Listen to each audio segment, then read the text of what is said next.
Alors, nous avons entendu l'intervention du ministre de la Santé tout à l'heure qui a largement évoqué le contexte sanitaire, les difficultés de celui-ci pour la prise en charge des patients. Et nous allons poursuivre sur ce sujet d'actualité en accueillant le professeur Jean-François Delfraissy, le professeur qui préside le conseil scientifique. Professeur Delfraissy, bienvenue. Je rappelle que vous conseillez le président de la République et aussi le gouvernement dans la lutte contre la pandémie de Covid-19. Je rappelle que vous êtes professeur de médecine spécialisé en immunologie. Vous avez été chef de service des urgences de 1993 à 1993, puis chef du service de médecine interne et d'immunologie clinique de 1996 à 2013 au CHU de Bicêtre. Puis en 2005, vous êtes devenu le directeur de l'Agence nationale de recherche sur le sida. Et en 2008, parallèlement, vous avez été nommé directeur de l'Institut de microbiologie et maladies infectieuses et de l'Institut national de santé et de recherche médicale, le très célèbre INSERM. Et puis en 2016, vous avez succédé à Jean-Claude Ameisen à la tête du comité consultatif national d'éthique, le CCNE. Inutile de dire que lorsque vous parlez de maladies infectieuses, de Covid, vous savez plus que tout autre de quoi il retourne. C'est le 11 mars que vous avez été nommé président du conseil scientifique. Cette instance est chargée d'éclairer la décision publique dans la gestion sanitaire liée à la pandémie de coronavirus. Donc, professeur Delfraissy, on est très heureux de vous accueillir pour ce congrès national des infirmiers libéraux. 900 infirmiers et infirmières libérales suivent aujourd'hui vos propos. Je vais tout d'abord donner la parole à Daniel Guilherme, puis ensuite vous aurez un rapide temps de parole pour vous permettre de nous faire un point sur la situation actuelle. Et puis ensuite, puisque c'est la règle du jeu tout au long de ce congrès, eh bien, il vous reviendra de répondre aux très nombreuses questions des internautes qui suivent ce congrès. Daniel Guilherme, c'est à vous. Écoutez, merci beaucoup, professeur Delfraissy, d'avoir accepté en fait, de participer à notre 67e congrès dans un contexte effectivement où on sait que vos minutes sont comptées. Et très sincèrement, en fait, votre participation témoigne de votre reconnaissance à la profession. Alors, les infirmières libérales se sont beaucoup investies en fait, pendant cette crise pour maintenir à domicile des patients âgés, fragiles, des patients en affection longue durée, pour éviter effectivement un engorgement des files actives des services hospitaliers déjà très en tension. Ils l'ont fait en première vague, également en seconde vague, et avec un investissement également très important dans la campagne de dépistage. Alors, dépistage par RT-PCR dans un premier temps, par test rapide antigénique aujourd'hui. Et là se profile la campagne de vaccination, dont on nous dit qu'effectivement qu'elle est phasée, c'est-à-dire que les 3 phases de cette campagne de vaccination anti-Covid sont posées, avec une première phase en fait sur les établissements de personnes âgées, les EHPAD et les unités de long séjour gériatriques. On va progressivement monter en gamme pour arriver sur une approche aux populations complètes probablement au printemps. Moi, ce que je souhaiterais avoir comme éclairage, en fait, c'est votre éclairage à vous sur l'organisation en fait, de cette campagne, notamment de vaccination, et sur ce qu'on entend à droite et à gauche. Alors, on a en fait des infos qui nous disent qu'effectivement, le fait d'être vacciné ne se protège que soi-même, mais n'engage pas en fait, de protection en termes de contamination sur l'entourage. Deuxième élément, on nous dit que le vaccin ARN messager présente en fait, des inconvénients et qu'au regard de ces inconvénients, la population est peu encline à se vacciner. Alors c'est cet éclairage-là qu'on aimerait bien en fait, obtenir de votre part et éventuellement votre vision en fait, de la place des infirmières libérales dans cette stratégie globale en fait, de lutte contre la Covid. Alors, professeur Delfraissy, c'est à vous. Bonjour à tous, merci de votre invitation, hein. J'ai toujours beaucoup travaillé avec votre profession. D'une part, bien sûr, à l'hôpital, je suis un hospitalier. Fondamentalement, il ne faut pas me voir du tout comme quelqu'un uniquement de la haute administration de la recherche, hein. Je l'ai été, bien sûr, mais je suis fondamentalement un médecin avec les mains dans le cambouis. Et puis, j'ai un pied à Paris, j'ai un pied aussi en province, dans le Cantal, et je vois très régulièrement les infirmières de ce Nord Cantal avec qui j'ai l'occasion de discuter et à qui je dis un petit salut si certaines d'entre elles sont là aujourd'hui. On a 3 grandes phases, hein. J'espère qu'il n'y en aura pas de quatrième dans Covid-19. Une première qui a été ce qui nous est arrivé au printemps, avec des réponses, le confinement, la sortie du confinement. La deuxième, c'est l'été et l'arrivée d'une deuxième vague que le Conseil scientifique avait souligné, où les réponses gouvernementales ont été probablement un petit peu tardives, mais c'était difficile parce que personne n'entendait ce message de la deuxième vague, y compris dans la population, et c'était difficile, bien sûr. Et on est en train de sortir de cette sortie de deuxième vague, pas tout à fait comme on l'avait peut-être imaginé, puisque le ministre a dû vous le dire, on est quand même avec un niveau de contamination qui se poursuit, après qu'un confinement qui a été allégé, qui va rendre difficile les mesures d'allègement, disons-le, on tourne autour de plus de 10 000 contaminations chaque jour, ce qui veut dire qu'en fait, il y en a en réalité autour de 10 à 30 000 par jour en ce moment, c'est-à-dire que l'épidémie n'est pas contenue. Et puis, on va rentrer dans une troisième grande phase, qui est celle que vous évoquiez, c'est-à-dire le premier semestre 2021. Et là, il y a à la fois de l'espoir indiscutable, et je vais y revenir, mais aussi de bien comprendre ce que va être capable de faire ou de ne pas faire le vaccin. Et de comprendre que les mesures de santé publique, avec leurs difficultés à accepter, d'acceptabilité, vont être néanmoins nécessaires, sûrement durant le premier trimestre et probablement durant le deuxième trimestre. Alors, le message d'espoir, oui, on a des vaccins. Et on pourra y revenir. Il y a plusieurs types de vaccins, dont des vaccins de type très nouveau, de type mRNA que vous évoquiez, qui vont être disponibles, dont on pense qu'il y a une efficacité qui est indiscutable. Maintenant, moi, je suis en tout cas très, très optimiste là-dessus, même si on n'a pas la durabilité encore, mais on ne peut pas leur demander d'avoir la durabilité puisqu'on sort uniquement de ces grands essais de phase 3. Par durabilité, j'entends pendant combien de temps la réponse immune induite par le vaccin va-t-elle être capable de protéger les personnes contre une maladie grave. Ces vaccins vont arriver, il y en a plusieurs types, donc il va y en avoir une dizaine, ils vont arriver progressivement à partir de la fin de l'année. Il y aura probablement quelques centaines ou milliers de personnes vaccinées en France avant le 31 décembre, pour dire que la France, comme les autres pays, a commencé son programme de vaccination en 2020. Mais en fait, c'est peanut. Tout va se jouer à partir du mois de janvier. Et comme vous l'avez indiqué, ce sont d'abord les personnes les plus à risque, et en particulier dans les EHPAD, qui vont être, et les personnels s'occupant des personnes les plus âgées, qui vont être prioritaires. Suivi ensuite des personnes également à risque les plus âgées et du personnel soignant. Et vous êtes donc avec un point d'interrogation au niveau des infirmières, point d'interrogation pour savoir est-ce que vous allez vous faire vacciner ou ne pas vous faire vacciner, puisque l'acceptabilité est un des points importants. Alors, ces vaccins vont arriver progressivement, mais il ne faut pas se leurrer.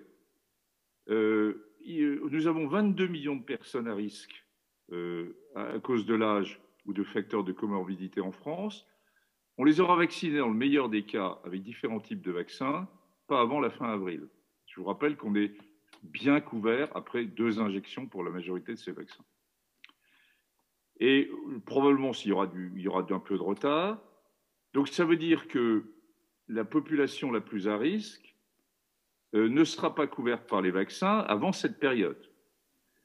Faisons un calcul simple que vous allez comprendre avec moi. Si 80% des personnes les plus à risque sont vaccinées, ce qui serait déjà une acceptabilité très bonne à mes yeux, si ce vaccin a 80% d'efficacité, pas 94, mais mettons 80%, 8 x 8, 64, on est bien d'accord tous ensemble là-dessus, ça veut dire qu'il y a un tiers des personnes à risque qui ne sera pas couverte par le vaccin, soit parce que ne l'ayant pas accepté, soit n'ayant pas eu accès, soit n'ayant pas répondu, et qui restera donc à risque d'infection sévère. Donc vous voyez que même en se mettant dans des conditions 80%, 80%, on a encore un trou dans la raquette pour cette population la plus fragile. Alors ensuite, pour la population, je dirais, moins fragile, la population la plus jeune, les taux d'acceptabilité, vous le savez, sont très faibles actuellement. Ça ne veut pas dire pour ça qu'ils ne vont pas bouger. Parce qu'un certain nombre de gens disent qu'ils ne vont pas se faire vacciner ou qu'ils hésitent, et somme toute, ils ont le droit d'hésiter parfaitement. Et ensuite, on va voir des modifications de comportement en fonction de ce qu'on voit, de ce qu'ils vont regarder autour d'eux, et on obtiendra probablement des chiffres plus élevés. Puis c'est à nous aussi, à nous tous, à l'ensemble des soignants, de leur expliquer, de leur donner dans la plus grande transparence l'ensemble des données que nous avons sur ces vaccins.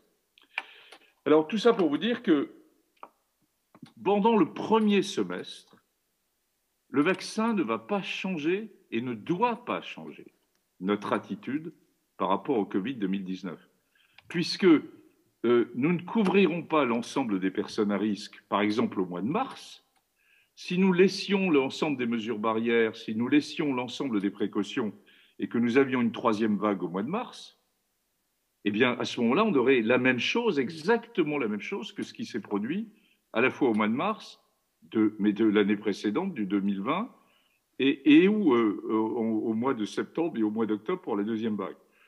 Donc, c'est un message d'espoir parce que c'est avec les vaccins qu'à partir de l'été ou de l'automne 2021, on va sortir progressivement l'ensemble des populations de Covid-19, même sans atteindre forcément une immunité populationnelle de 50 à 60%, si on obtient déjà 40%, hein, on aura déjà une efficacité sur la circulation du virus, mais ce n'est pas avant cette période-là. Donc ça veut dire que dès janvier, les mesures et la réflexion qu'il y a sur les mesures de santé publique, en les voyant peut-être de façon plus intelligente, s'appuyant sur des données qu'on a maintenant, de qui se contamine, où on se contamine, comment on se contamine, et on a des données très claires qui viennent et qui vont sortir, des données de la Caisse nationale d'assurance maladie avec une étude d'Arnaud Fontanet à Pasteur sur le sujet, et qui permettent de prendre des mesures de santé publique qui soient plus adaptées finalement aux lieux où on se contamine. Alors, les deux lieux où on se contamine, enfin, un des points importants, et je terminerai là-dessus, qui est très important et sur lequel vous avez, me semble-t-il, un rôle à jouer, et vous me poserez toutes les questions que vous voulez sur les vaccins, sont qu'un des lieux de contamination, c'est assez simple finalement, c'est les lieux où on arrête et où on enlève les masques pour boire ou pour manger ou pour parler. Alors ça peut se faire dans les bars et dans les restaurants bien sûr, et là on est en confinement, ça peut se faire chez soi, en famille, avec ses parents, avec ses grands-parents, avec ses enfants. Et ces contaminations intrafamiliales représentent actuellement en gros 40% des contaminations. Et vous imaginez l'inquiétude qu'on est légitime, qu'on est en droit d'avoir avant Noël, avant le jour de l'an. Noël et le jour de l'an ne se passeront pas en 2020 comme ils se sont passés en 2019. Néanmoins, il faut qu'ils se passent. Mais dans quelles conditions? Et c'est toute une série de questions sur lesquelles il faut que vous soyez prêts à répondre parce que vous allez avoir ces questions. Mais alors, ça veut dire quoi se protéger quand on est 6 personnes à la maison? Ça veut dire quoi? Est-ce qu'on passe à table? Comment on enlève les masques? Est-ce qu'au contraire, on passe moins à table et on met les personnes un peu plus âgées, un peu plus à risque dans un coin de la pièce qui permettent d'être là et de garder du lien social, mais en étant un peu plus loin? Voilà des questions qui vont se poser de la part de nos concitoyens et très légitimement des questions pratiques, des questions de bon sens. Est-ce que ça sert à quelque chose de me faire tester juste avant? Et alors, est-ce qu'il faut que je fasse un test avec antigène ou avec RT-PCR? Si le test est négatif, est-ce que vraiment il n'y a aucun risque pour mes grands-parents? Voilà des questions auxquelles éventuellement je pourrais vous répondre si vous le souhaitez. Et vous devez être des ambassadeurs, des ambassadrices, des demandes simples, légitimes de nos concitoyens vis-à-vis de ces questions. Et votre rôle de proximité, évidemment, est un rôle important d'explication, qui n'est pas forcément de dire il faut faire ça ou pas ça, il faut vous faire vacciner ou pas vacciner, mais de pouvoir répondre aux questions parce que vous êtes sur le terrain et on sait bien que c'est sur le terrain et sur la confiance qui manque en ce moment, disons-le, et sur un rétablissement de cette confiance avec nos concitoyens que se jouera finalement la lutte contre la pandémie. Donc je vous dis, vous avez deux grands rôles à mes yeux. Un rôle assez immédiat là, dans les 15 jours qui viennent, avant les fêtes, d'accompagner les familles sur des questions de comment ils vont vivre Noël et comment ils vont vivre le jour de l'an. Et vous serez d'autant plus sensible que vous devez vous-même vous poser cette question-là, y compris vis-à-vis de vos plus anciens. Et deuxièmement, ensuite, d'avoir une information évolutive aussi complète que possible sur qu'est-ce qui va se passer avec la vaccination, en sachant que la France a fait le choix, à mes yeux, totalement respectable, de la rendre non obligatoire, de la rendre gratuite et de démarrer par les plus anciens, parce que c'est là où le rapport bénéfice-risque est évidemment le plus important. Mais inversement, je dis que sur Covid 2019, je suis dans une vieille de chevaux qui a de la peine à traverser le tunnel du Mont Blanc, et je viens de passer la moitié du tunnel, et je me rends compte que finalement, il y a une sortie et qu'on voit un peu de lumière sur la sortie sur l'Italie. Eh bien, nous sommes là, nous sommes au milieu du gué, mais on a maintenant un espoir avec le vaccin. Merci, professeur Delfraissy. Nous allons à présent prendre les questions de Patrick, Corinne, Sylvie, Christophe, Laurence, Julien, Isabelle et Laetitia. Alors, ces questions, quelles sont-elles? Tout d'abord, vous l'avez évoqué vous-même, comment convaincre une population qui doute à 70% selon certaines estimations de l'intérêt de se faire vacciner? Autre question sur ce que vous avez évoqué tout à l'heure, est-ce qu'on peut parler de tests qui pourraient servir en quelque sorte de passeport pour les fêtes? Et puis, troisième question, et après, je vous indiquerai une nouvelle série de questions. Au bout de combien de temps est-ce que le vaccin est actif une fois qu'on est vacciné? Alors, comment convaincre une population? Vous savez qu'il y a des très grosses différences entre les pays européens. Les Anglais qui ont débuté les vaccinations depuis hier, il y a un engouement très important pour le vaccin, alors qu'en France, on a une hésitation vaccinale qui est plus particulièrement marquée. C'est un état de fait, il faut le reconnaître. Et donc, il faut admettre qu'on a, d'abord, il y a des choses qu'on va apprendre au fur et à mesure. Il y a une série de choses qu'on sait sur le vaccin, il y a une série de choses qu'on ne sait pas sur le vaccin et dont on va acquérir la connaissance au fur et à mesure. L'important, c'est dans un premier temps de pouvoir proposer ce vaccin aux personnes les plus fragiles. C'est ce qu'on appelle le bénéfice-risque, c'est-à-dire les personnes qui sont le plus à risque de développer une forme grave de vaccin, d'essayer d'empêcher le fait qu'elles développent dans une certaine mesure une forme sévère. Et les premiers résultats des vaccins ne montrent que ça. Ils ne montrent pas qu'il y a un rôle réel sur la transmission. On le pense qu'il y aura un rôle sur la transmission. Et là, on est en train de montrer, on a montré dans ces phases 3, que finalement les gens qui étaient vaccinés par rapport à ceux qui ne l'étaient pas, eh bien, développaient de façon beaucoup moins fréquente, efficacité de l'ordre de supérieure à 90%, même si au final ce sera probablement plus faible, développer une forme clinique de la maladie. Alors, je pense qu'il faut premièrement faire les choses étape par étape. C'est d'être, je dirais, et en particulier ce sont des personnes avec lesquelles vous êtes en lien. Il y a d'une part les patients et les patientes qui sont dans les EHPAD, et puis il y a les patients et les patientes âgés ou avec facteur de risque que vous suivez à domicile et qui vont être juste la seconde priorité.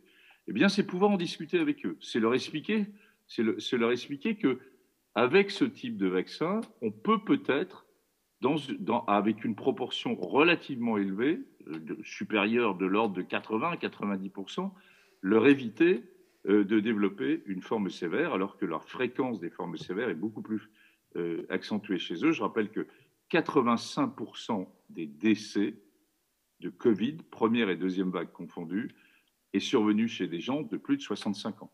Par exemple, moi je vais vous dire, hein, très simplement, j'ai 72 ans, eh bien, dès que je peux avoir accès à un vaccin, je me fais vacciner. Hein, j'ai aucun état d'âme. Hein. Mais vraiment, c'est parce que je veux me protéger, j'ai un intérêt individuel à me faire vacciner. Ce qui est complètement différent, totalement différent de quelqu'un de 30 ans qui, lui, va se poser des questions. Est-ce que j'ai intérêt à me faire vacciner ou pas, compte tenu que la maladie est relativement bénigne chez moi? C'est une deuxième étape. Step by step, consacrez dans un premier temps vos efforts, votre réflexion sur la population cible pour laquelle il n'y a pas d'enjeu en termes de bénéfice-risque. Le bénéfice-risque, il est là. La deuxième question sur les vaccins, c'était sur... Alors, la deuxième question sur les vaccins, c'était au bout de combien de temps est-ce que l'immunité est acquise? Alors, justement, vous avez parlé des différentes étapes et du step by step. Il y a une question que je voudrais intercaler, si vous le permettez. Les infirmières libéraux ne font pas partie précisément de la première vague des personnes dites à risque dans la vaccination. Pourquoi? Écoutez, le conseil scientifique est là pour éclairer sur les aspects scientifiques, pas sur les aspects opérationnels.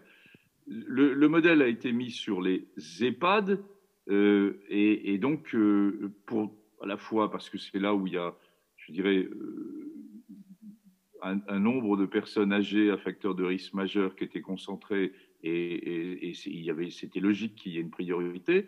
Et puis parce que dans un premier temps, c'est finalement un système organisationnel autour des EHPAD où ce sont des personnes qui sont centrées sur les EHPAD et où donc l'accès au vaccin et l'organisation de la mise en place du vaccin, évidemment, est différent dans cette population que dans la population générale. Donc, c'est les deux raisons pour lesquelles il y a eu cette priorité. Le rôle, et à ce moment-là, le rôle d'un chacun dans les EHPAD s'est fait en fonction de ce qui se faisait déjà dans les EHPAD. C'est comme ça que ça s'est construit. Ensuite, sur la protection, pour l'instant, les 2/3 de ces vaccins comportent 2 injections à 1 mois d'intervalle. Les données solides que nous avons, elles sont après 2 injections. Ça évolue très vite, vous l'avez bien compris sur le vaccin.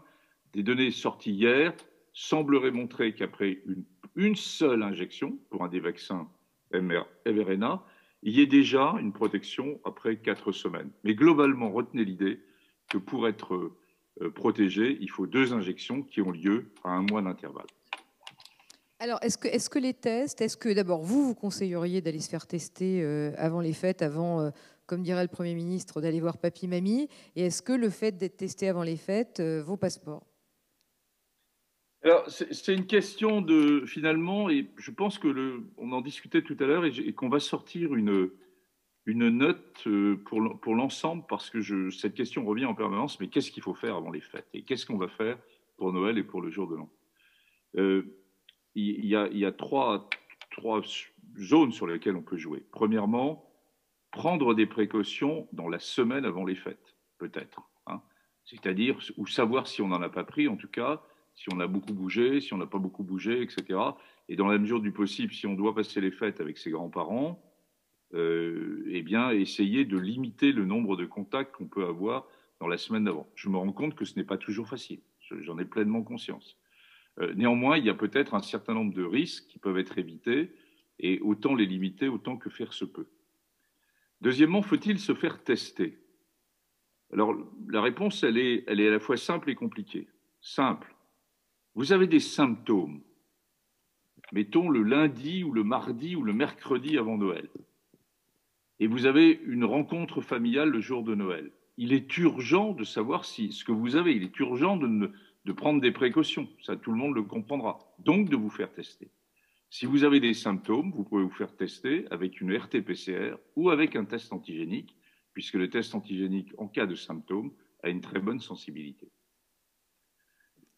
Deuxièmement, vous n'avez pas de symptômes.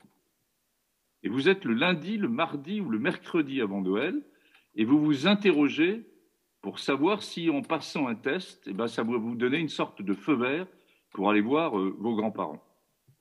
Là, les choses sont beaucoup plus nuancées. Vous n'avez aucun symptôme, mais vous avez bougé, vous avez vu beaucoup de monde dans la semaine précédente,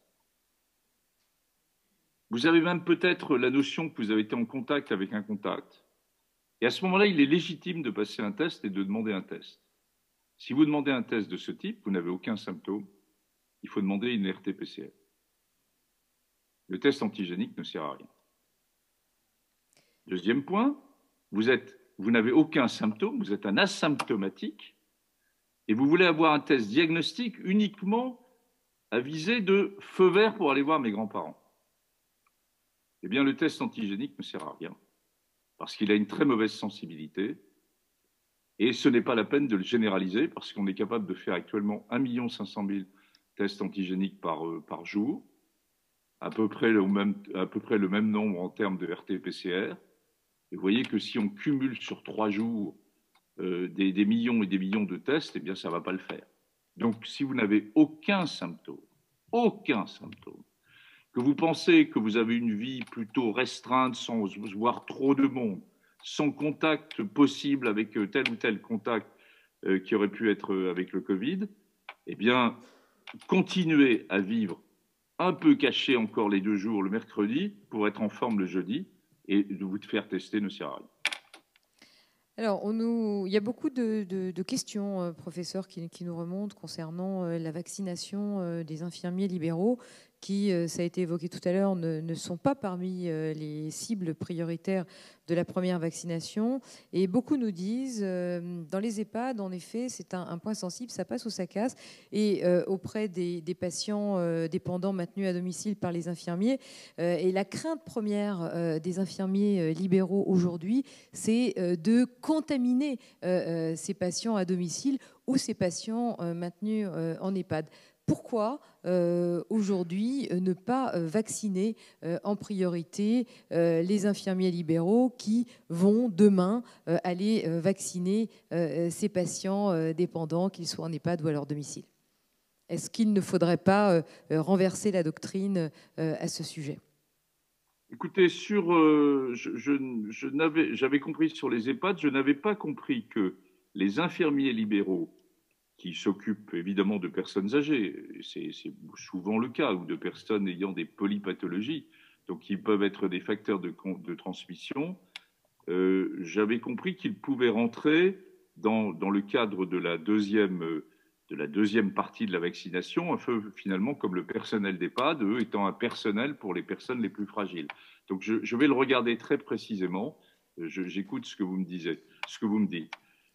Sinon, sur le fond, je pense qu'en effet, le personnel soignant qui s'occupe de ces personnes les plus fragiles ou les plus âgées en ville, eh bien, devrait pouvoir bénéficier, s'il le souhaite, d'une vaccination relativement précoce, comme vous me l'indiquez. Après, vous le savez, on n'est pas tellement, je suis content d'entendre ce désir de vaccination, mais vous savez qu'au niveau, y compris du personnel soignant, on est plutôt en ce moment dans une attente et que vous savez que le personnel soignant a un certain nombre aussi d'hésitations vis-à-vis du vaccin et que les choses doivent se construire. Il n'y a pas d'urgence, c'est ça mon message vis-à-vis de la vaccination. Cette urgence médiatique qu'on a depuis 15 jours, on la calme, on prend le temps de regarder les résultats. Les premiers résultats viennent de paraître, c'est-à-dire pas seulement des communiqués de presse des grandes compagnies pharmaceutiques, mais des choses solides qui sont évaluées scientifiquement et qui vont permettre de donner le feu vert pour ces vaccins. Donc on prend le temps de bien connaître ce qu'il y a exactement comme les premiers résultats, et ensuite, y compris pour la population infirmière et infirmière, vous prenez le temps de réfléchir et vous prenez votre décision. Mais par contre, je serais assez pour qu'on puisse vous vacciner dès la deuxième vague. Alors, professeur, il nous reste 2 petites minutes avant de refermer cette séquence.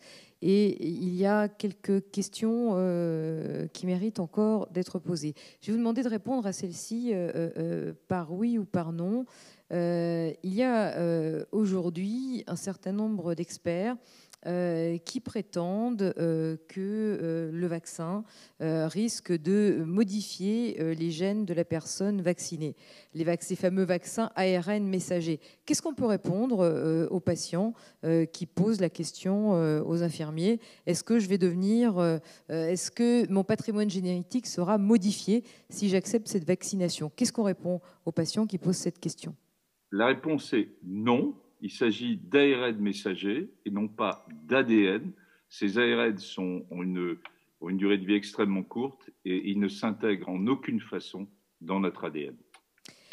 Autre question importante, c'est l'impact du virus à moyen et long terme sur les patients que les infirmiers suivent à domicile. On commence à voir paraître un certain nombre d'études qui témoignent de la fragilisation du patient, des patients. Ceux-ci risquent d'avoir un impact sur l'activité des infirmiers libéraux. On pense en particulier à la chronicité des symptômes et en tout cas des suites pour les patients qui ont développé des formes graves. Est-ce que déjà on entrevoit ce qui peut se passer à ce sujet? C'est les complications post-Covid qui sont en train d'être très étudiées. Elles relèvent à la fois des séquelles respiratoires pour ceux qui ont fait une forme grave avec une pneumopathie sévère, mais pas que, avec d'autres atteintes, en particulier neurologiques et digestives.